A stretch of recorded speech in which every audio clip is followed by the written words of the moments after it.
대통령은 취임식 때 자신이 좋아하는 성경 구절을 택해서 취임 선서를 한 후 성경에 입을 맞춤으로 하나님 말씀에 대한 경외심을 나타내게 됩니다. 미국 역사상 가장 위대한 대통령으로 평가받는 대통령은 링컨입니다. 링컨 대통령은 취임 선서를 할 때 오늘 본문 말씀인 마태복음 7장 1절에 있는 말씀을 가지고 취임 선서를 하게 되었습니다. 비판을 받지 아니하려거든 비판하지 말라는 말씀이었지요. 왜 이 말씀을 가지고 취임 선서를 하게 되었느냐? 그가 어렸을 때 아주 장난이 굉장히 심했습니다. 곧잘 사람들을 골탕을 먹이는 일을 자주 했어요. 누군가를 비난하는 글을 써서 사람들이 잘 다니는 눈에 잘 띄는 길거리에 떨어뜨려 놓곤 했습니다. 그는 변호사 시절 평소 잘난 척하던 아일랜드 출신의 젊은 정치가 제임스 쉴즈를 못마땅하게 여겼습니다. 그래서 그를 골탕 먹이기로 작정을 했고 스프링필드 저널에 익명으로 이 쉴즈를 비난하는 글을 실게 되었습니다. 그 젊은 정치가는 이제 굉장히 기분이 나빴지만 누가 자신을 비난하는지 알지 못했어요. 하지만 나중에 그 글을 쓴 사람이 링컨이라는 사실을 알게 되었습니다. 그래서 이 쉴즈가 극도로 흥분해서 링컨에게 결투를 신청을 하게 됩니다.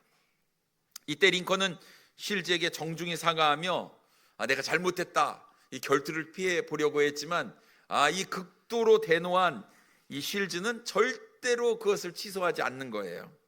나중에 친구들의 중재와 링컨의 계속된 간절한 사과로 인해서 어렵지 않게 이 결투를 면하게 되었습니다만 이 일은 링컨의 삶에 있어서 큰 충격을 가져다 주었습니다. 그래, 비난하는 거, 비판하는 거 그만해야겠다, 조심해야겠다. 그래서 마태복음 7장 1절 말씀을 마음 가운데 깊이 새기며 다시는 내가 평생 남을 비판하는 삶을 살지 않겠다라고 다짐하고 또 다짐했다고 합니다. 사랑하는 손님 여러분, 우리가 남을 너무나 쉽게 판단하고 아무런 생각 없이 비판을 잘 하는 것 같습니다.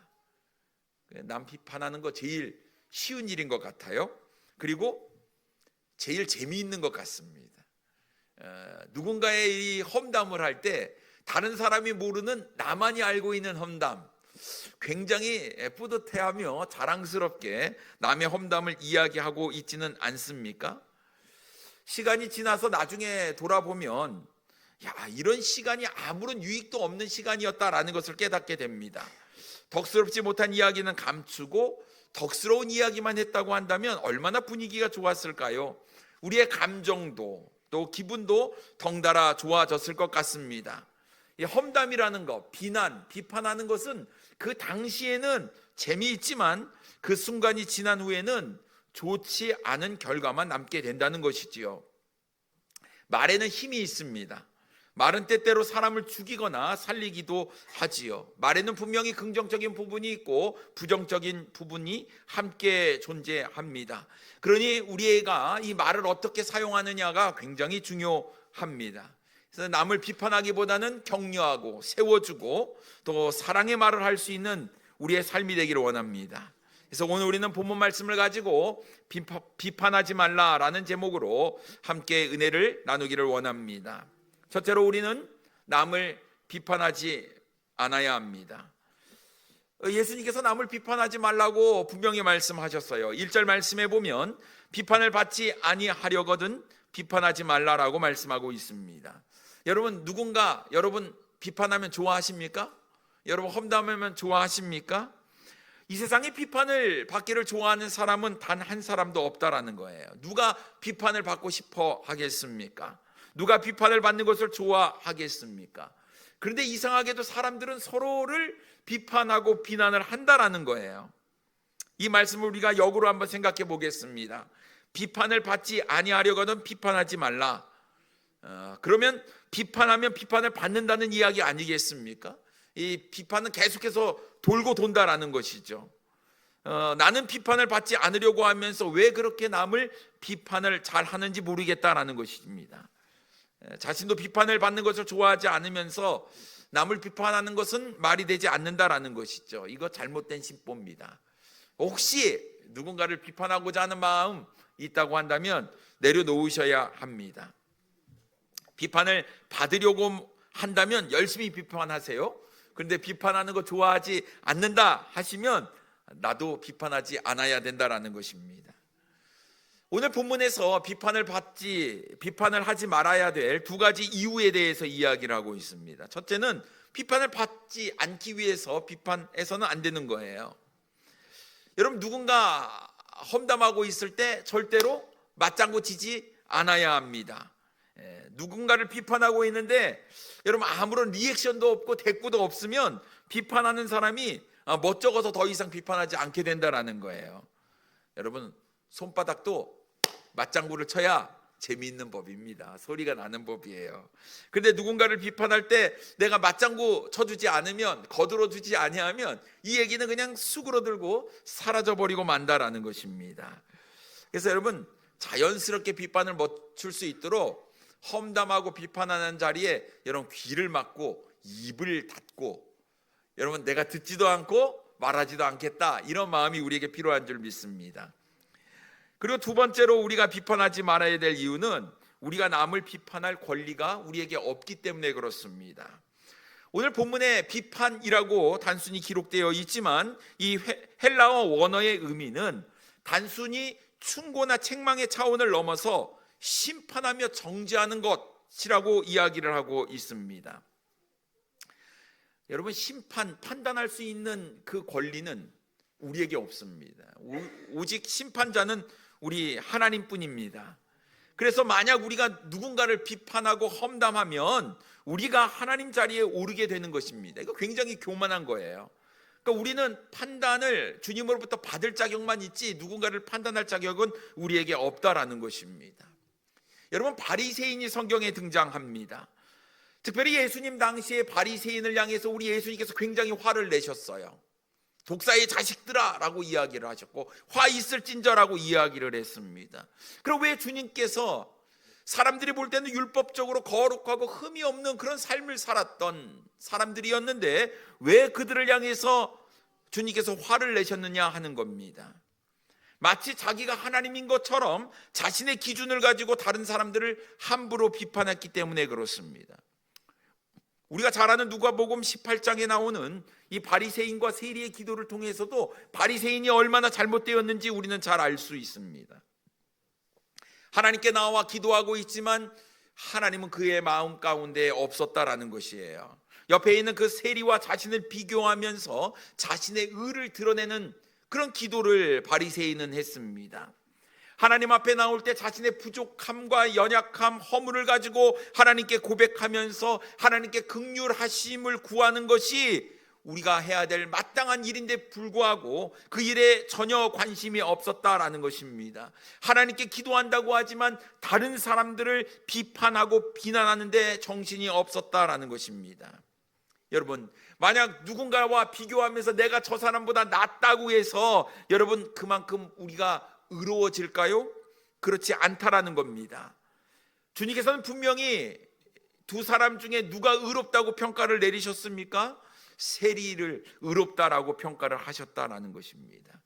그런데도 불구하고 바리새인은 여전히 하나님의 자리에 앉아서 미처 이 세리가 알지 못하는 나만의 어떤 기준을 가지고 판단을 하며 자신이 하나님이라도 된 것처럼 자신의 잣대로 다른 사람들을 함부로 비판하고 정죄했다라는 것입니다.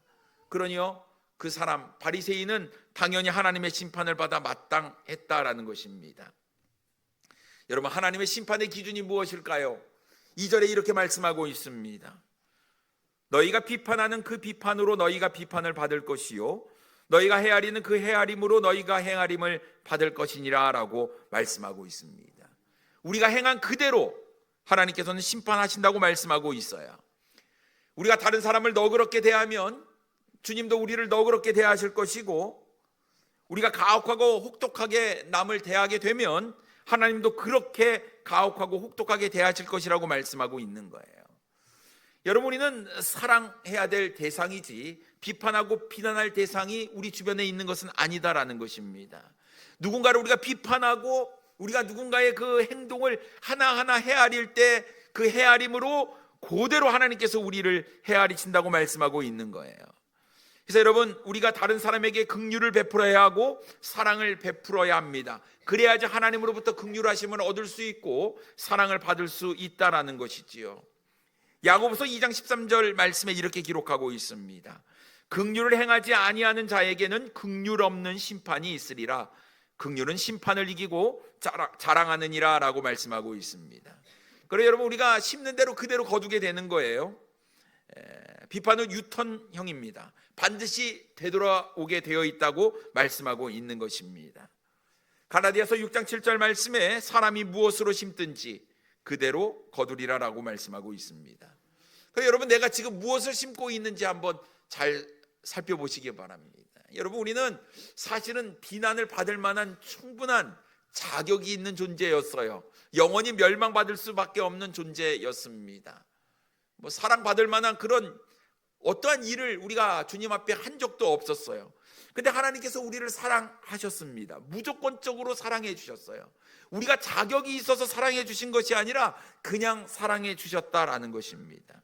그리고 주님께서 말씀하시길 하나님 사랑하고 내 이웃을 내 몸과 같이 사랑하라 말씀하셨습니다.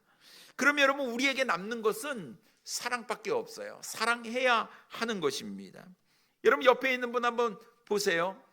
누굽니까? 우리가 사랑해야 될 대상이에요. 사랑해야 될 사람이다라는 것입니다. 그런데 여러분, 내가 옆에 있는 분에게 사랑을 심지 아니하고 비난과 비판을 심고 있다고 한다면 우리는 당연히 비판을 거두게 될 것이에요. 비판을 하면 반드시 비판으로 되돌아오는 것 우리가 잊지 말아야 될 줄 믿습니다. 그러니 여러분, 어떻게 해야 될까요? 비판하는 것, 누군가 마음에 들지 않아서 그 사람 마음 가운데 두고 있는 그 잘못된 마음 내려놓아야 될 줄 믿습니다. 여러분, 우리가 주님 앞에 나왔을 때 참 은혜가 있고 사랑만 있었으면 좋겠어요. 오늘 서로 부대끼면서 만나면서 교제하면서 이야기하실 텐데 여러분, 참 받은 은혜, 주님의 축복, 사랑적인 이야기만 우리가 좀 나누면 얼마나 좋을까요? 그래, 여러분 한번 생각해 보십시오. 우리가 예배 후에 점심 식사할 텐데 내가 무슨 이야기를 할까? 무슨 주제로 할까? 누군가 비난하고 험담하는 이야기가 있다면 귀를 닫으시고 여러분 주제 바꾸시고 주님께서 주신 은혜와 사랑이 풍성한 이야기만 좀 나눌 수 있는 우리 성도님들 되기를 원합니다. 다른 성도가 잘 되면요, 기뻐해 주시고 즐거워해 주시고 박수 쳐 주실 수 있는 그런 우리의 마음이 되기를 원합니다. 근데 잘 되면 어떻게 해요? 배 아프십니까? 사촌 땅 사면 배 아프다는데 누가 잘 되면 여러분, 진짜 좋다, 나도 참 좋다, 좀 이런 마음이 우리에게 좀 있었으면 좋겠습니다. 근데 머리가 좀 지끈지끈 아프죠. 샘도 납니다. 왜 나는 하나님 왜 이렇게 축복 안 해주시고 저 사람만 축복해 주실까? 여러분, 내가 그렇게 돼야 되는데 남이 그렇게 되니까 막 견딜 수 없는 그런 마음이 있다고 한다면 여러분, 잘못된 마음이에요. 심는 대로 거두는 겁니다. 더 축복해 주시고 더 축하해 주세요. 그러면 하나님께서 내가 그걸 심었으니까 또 하나님께서 나에게 더 큰 은혜로 갚아주시지 않을까 싶습니다. 로마서 12장 16절 말씀해 보면 서로 마음을 같이하여 높은 데 마음을 두지 말고 도리어 낮은 데 처하며 스스로 지혜 있는 채 하지 말라라고 말씀하고 있습니다. 이것이 하나님께서 우리에게 요구하고 있는 그리스도인의 자세입니다. 비판을 심지 말고 그 자리에 사랑을 심는 것. 좋은 관계는 상대를 인정해주고 품어주고 사랑하는 것입니다.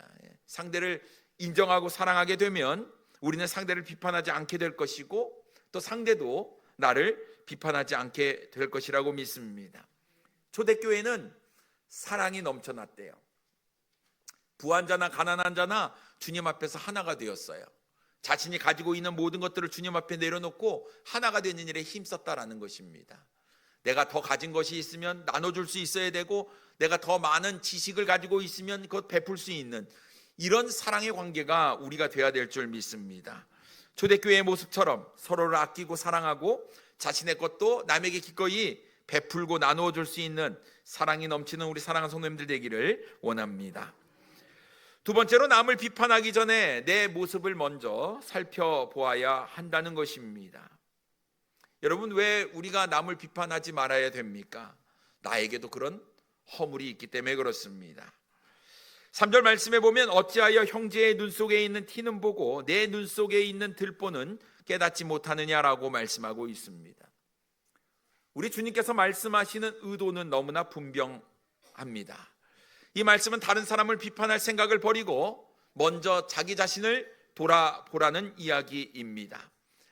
여러분, 내 모습을 돌아봤을 때 어떻게 완전하십니까? 완벽하십니까? 그렇지 못한 모습을 우리는 발견하게 됩니다. 나도 연약하고 나도 큰 허물이 있음을 깨닫게 됩니다. 큰 허물을 가진 사람이 어떻게 작은 허물을 가진 사람을 탓할 수 있겠습니까? 이 당시 바리새인들과 서기관들은 하나님의 말씀과 율법을 연구하고 공부하다 보니 마치 자신이 스스로 거룩한 사람들처럼 생각이 되는 거였어요. 그래서 나는 너와 다르다라고 그런 생각을 가지고 있었습니다. 자기들 스스로 거룩하다고 생각을 하니까 다른 사람을 흉물로 보고 비판하게 된 것이었다라는 것입니다. 그러나 하나님의 입장에서는요, 바리새인들, 서기관들, 세리들, 죄인들 모두 다 똑같이 죄와 허물이 가득한 사람이었다라는 것입니다. 요한복음 8장에 보면 바리새인들과 서기관들이 간음하다가 현장에서 붙잡힌 여인을 데리고 옵니다. 그리고 모세의 율법에 따라서 그 여인을 돌로 치려고 합니다. 그때 우리 예수님께서 이렇게 말씀하셨습니다. 너희 가운데 죄 없는 자가 먼저 돌로 치라. 생각하는 거예요. 생각해 봤습니다. 죄 없나? 죄 있습니다. 그러니 어떡합니까? 예수님의 말씀에 양심의 가책을 느끼게 되는 거예요. 그토록 기세등등했던 그 많은 사람들이 손에 돌을 쥐고 그 여인을 향해 던지려고 했던 그 사람들이 하나 둘씩 다 돌을 내려놓고 그 자리를 떠나게 됩니다. 던질 수 없는 거예요. 비판할 수 없는 겁니다. 왜냐하면 생각해보면 나도 그와 같은 허물이 있기 때문에 그렇습니다. 그러니 여러분, 생각해보면 어느 누구도 비판할 자격이 없는 거예요. 우리 자신에게 허물이 있는데 어찌 우리가 다른 사람의 허물을 이야기할 수 있겠습니까? 그러니 예수님께서는 서기관들과 바리새인들의 이 외식적인 모습을 4절에서 좀 더 구체적으로 이야기를 하고 계십니다. 보라, 내 눈 속에 들보가 있는데 어찌하여 형제에게 말하기를 나로 내 눈 속에 있는 티를 빼게 하라 하겠느냐라고 말씀하고 있습니다. 여러분, 다른 사람의 눈에는 뭐가 있어요? 티가 있어요. 내 눈에는 뭐가 있습니까? 들보가 있다고 말씀하고 있는 거예요. 우리가 다른 사람을 비판하는 이유는 내 눈에 들보가 있기 때문에 자기 자신은 물론 이 세상에 어떤 사물, 상대방을 제대로 보지 못하고 잘못 보기 때문이다 라고 이야기하고 있는 것입니다. 들보를 빼내야 돼요. 내 눈에 있는 들보를 빼내야 한다라는 것입니다. 역지사지의 태도가 필요한 것 같아요. 여러분, 그 사람의 삶의 모습들, 형편들 우리가 잘 알지 못하잖아요. 왜 그렇게 행동했는지, 왜 그런 생각을 가지고 있는지 우리는 잘 알지 못하는데 함부로 이야기하는 경우가 많다라는 것입니다. 여러분, 다른 사람의 눈 속에 있는 작은 티가 보입니까? 만약 그 작은 티가 보여서 뭔가 이야기하고 싶을 때 그것을 거울 삼아 내 모습을 먼저 살펴보아야 된다라는 것입니다. 아울러 누군가가 자꾸 내게 와서 다른 사람의 허물에 대해서 이야기를 한다고 한다면 여러분, 나도 문제가 있는 거예요. 왜냐하면 내가 그 말을 자꾸 들어주고 맞장구 쳐주었기 때문에 그렇습니다. 만약 여러분, 내가 믿음 생활을 제대로 하고 거룩하게 하고 경건하게 살고 예수님의 말씀대로 남을 비판하지 않고 사랑하는 이야기만 했다고 한다면 아무도 나에게 찾아와서 누군가 저런 삶을 살고 저렇게 행동했어 라는 비판을 하지 않는다라는 것이죠. 그러니 여러분, 다른 사람을 비판하는 자리에 우리가 있어서도 안 되고 비판을 듣는 자리에 있어서도 안 된다라는 것입니다. 우리는 상대방의 작은 티를 통해 그 사람을 판단하고 정죄하는 것이 아니라 자기 자신의 허물을 먼저 살펴야 하는 것입니다. 5절에 보니까 외식하는 자여 먼저 내 눈 속에서 들보를 빼어라. 그 후에야 밝히 보고 형제의 눈 속에서 티를 빼리라 라고 말씀하고 있습니다. 주님께서 누군가의 허물을 가지고 이야기하는 사람들 뭐라고 이야기합니까? 외식하는 자다라고 이야기를 하고 있는 거예요. 너 자신을 먼저 살펴봐라 라고 이야기하는 것이죠. 어떤 허물도 우리가 이야기할 자격이 없다라는 것입니다. 그러나 여러분, 누군가를 우리가 비판하고 험담할 때 우리는 외식하는 자라고 주님께서 우리를 책망하신다는 것을 우리는 기억해야 될 줄 믿습니다. 그러니 여러분, 험담하지 말고 칭찬해 보세요. 칭찬. 10가지 정도 오늘 꼭 칭찬하시고 가셨으면 좋겠어요. 없는 말도 막 지어내서 막 하시는 그런 칭찬이 좀 필요합니다. 안 예쁜데 이쁘다고도 해주시고 좀 해주세요. 그래, 이쁜 마음이 내게 없어서 안 이뻐 보여요. 그런데 고슴도치도 자기 자식이 이뻐 보인다고 하지 않습니까? 세상에서 가장 이쁜 게 내 자식 아니겠어요? 그러니 어떻게 하겠습니까? 이쁘다 하면요, 이쁜 마음이 들 것 같아요. 그러니까 여러분, 칭찬을 자꾸 해주시면 좋겠습니다. 사랑의 이야기, 격려의 이야기, 위로의 이야기가 우리에게 필요합니다. 불후의 명장 레미제라블을 쓴 빅토르 위고가 있어요. 그의 삶은요, 굉장히 불행한 어린 시절을 보냈습니다. 가정이 형편없었어요. 부모의 비정상적인 생활로 인해서 맨날 집에서는요, 소리가 컸고 욕을 먹고 꾸중을 듣고 얻어맞는 일이 계속해서 반복되었습니다. 이런 아이가 학교에 가서 제대로 길을 펴겠습니까? 학교에 가니까 왕따를 당하는 거예요. 방황하는 문제아로 전락하게 되었습니다. 가정에서도 인정 못 받고 학교에서도 인정을 못 받는 거예요. 어디 가도 인정받지 못하는 그의 인생. 그러니 여러분, 이 사람이 잘 될 수 있는 법이 없는 겁니다. 그런데 13살 때 교내 100일장에서 우수상을 받게 되었어요.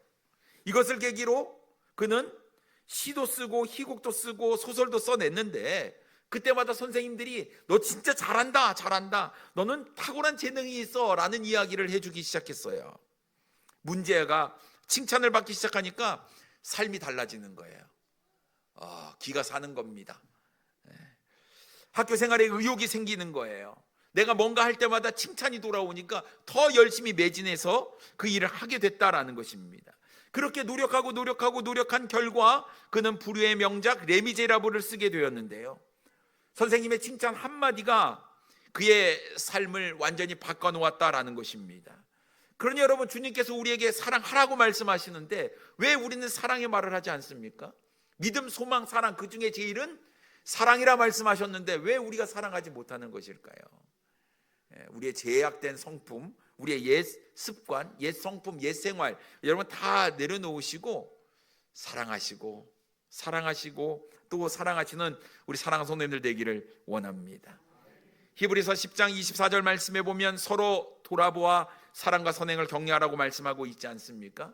여러분, 사랑하는 거, 칭찬하는 거 돈 안 듭니다. 여러분 공짜 좋아하시잖아요. 마구마구 해주세요. 돈 안 듭니다. 내 입으로 남을 비판할 것인가, 아니면 사랑하고 칭찬할 것인가? 여러분, 주저할 필요가 없습니다. 사랑하셔야지요. 비판하면 문제가 복잡해지지만 칭찬하면 아주 단순해져요. 서로 기분이 좋아집니다. 해피해져요. 이럴 때 서로를 위해서 칭찬 한마디 여러분 탁 던질 때 분위기가 너무 좋아지는 것 우리는 경험하지 않습니까? 그러니까 비판하지 말고 자신을 먼저 돌아보면서 남의 티를 찾아보는 것이 아니라 남의 칭찬거리를 찾아서 우리의 관계가 정말 주님과 같은 아름다운 관계를 맺는 우리 사랑하는 성도님들이 되기를 원합니다.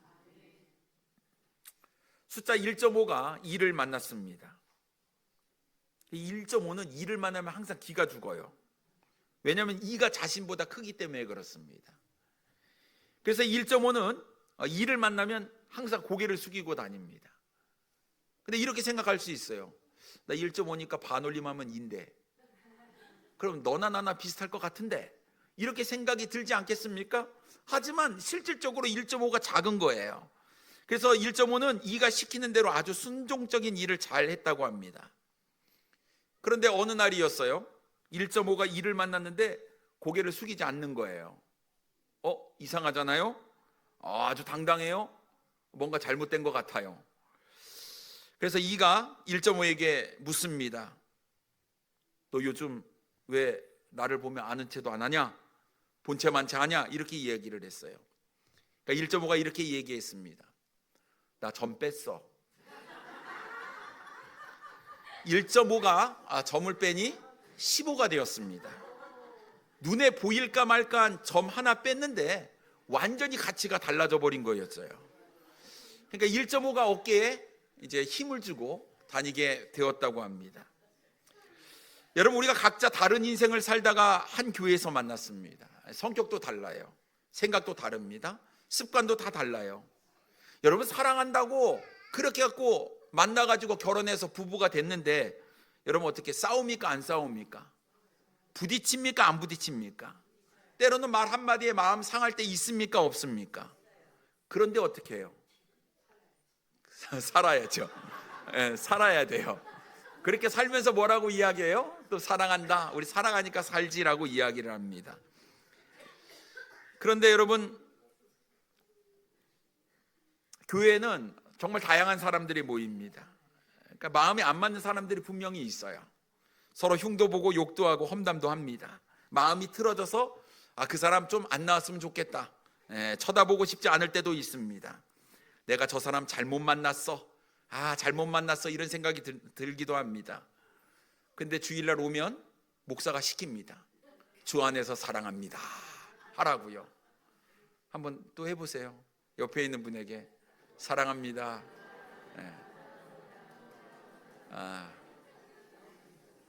그거 봐요. 사랑할 사람만 쳐다보고 사랑합니다 하시죠? 그리고 사랑할 사람만 같이 앉아 계시죠?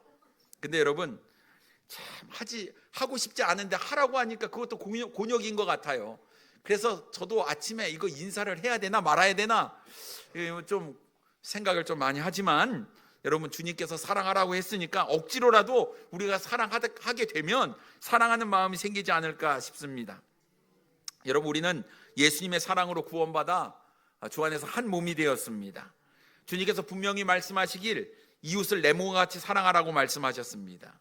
사랑하라고 했으니까 사랑해야 합니다. 어떻게 사랑해야 될까요? 내가 저 사람 잘못 만났어. 잘못 만났어. 여기서 여러분 점 하나만 빼시죠. 글자 하나만 빼시죠.